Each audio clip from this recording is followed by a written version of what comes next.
So in this video, we would like to derive the volume of a cone using cylindrical coordinates.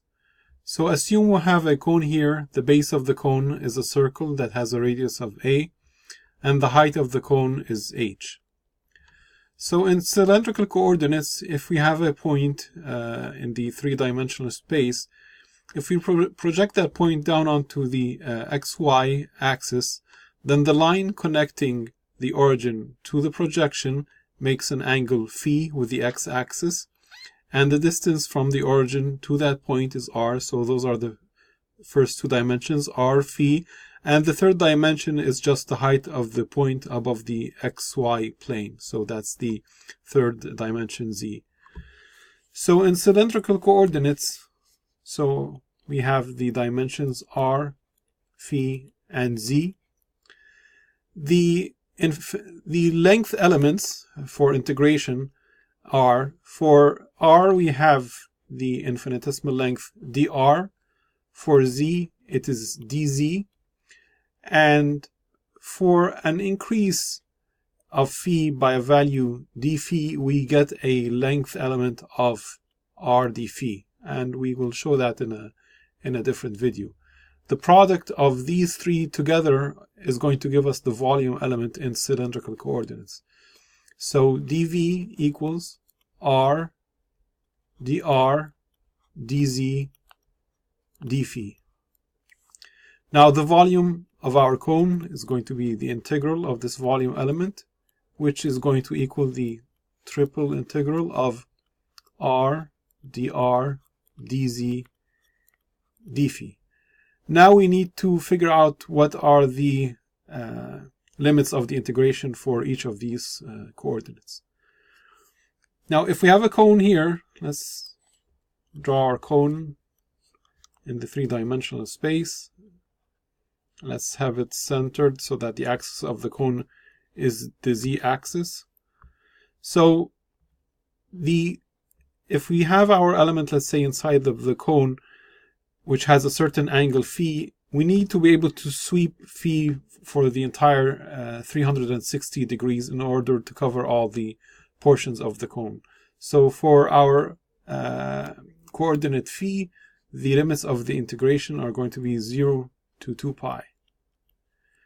For z, it's simple. We're going to scan z from 0 to the height of the cone, which is going to be h. So the limit of the integration for z is going to be from 0 to h. Now we need to figure out the limits of the integration for r.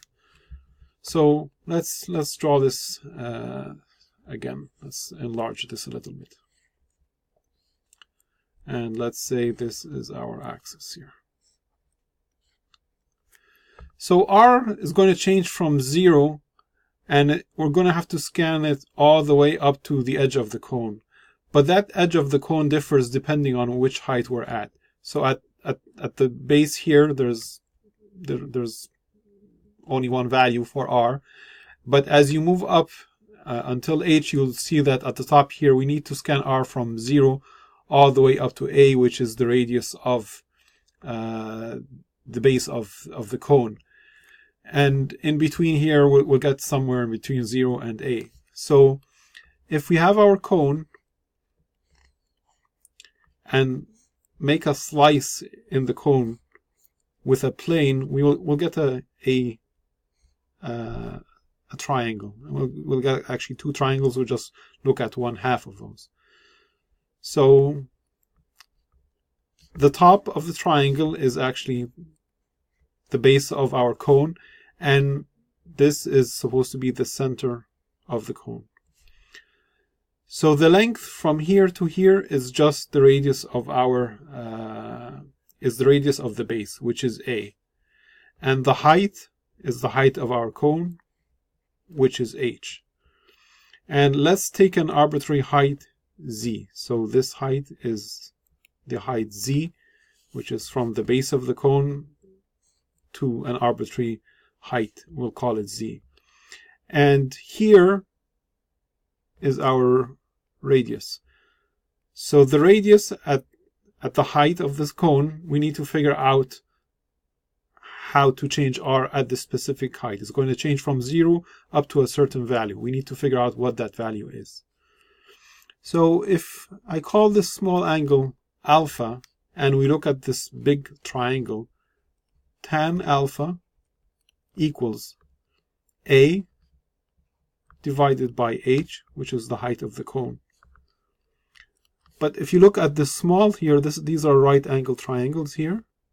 If you look at the small triangle here, then tan alpha equals r divided by z.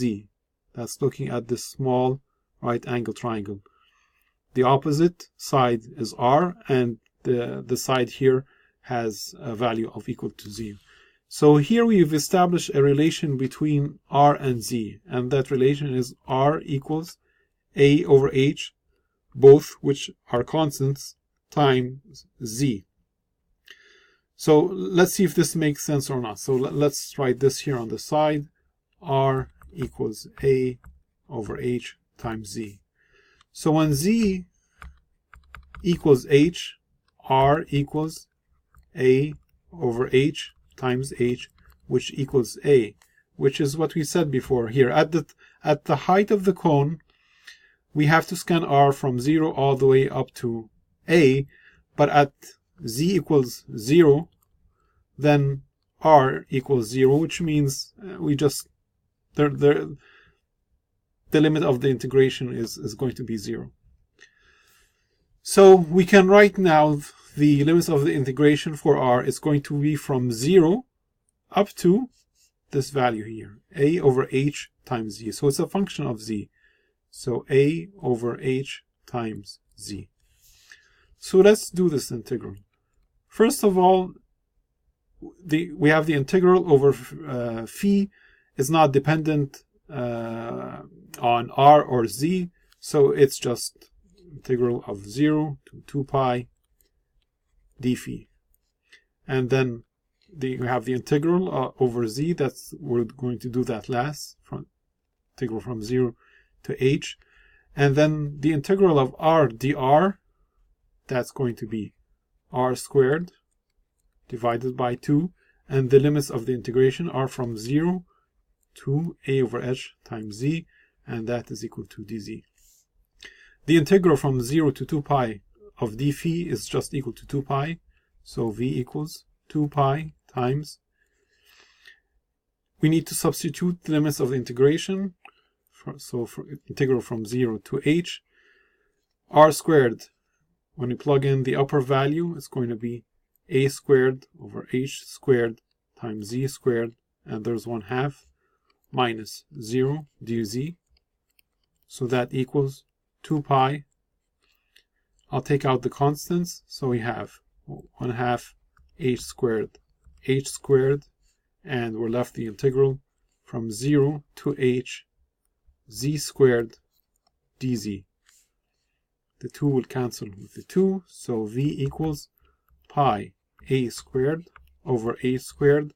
The integral of z cubed, z squared is z cubed divided by 3, limits of the integration from 0 to h, and if we substitute, that gives us pi a squared h squared times h cubed over 3.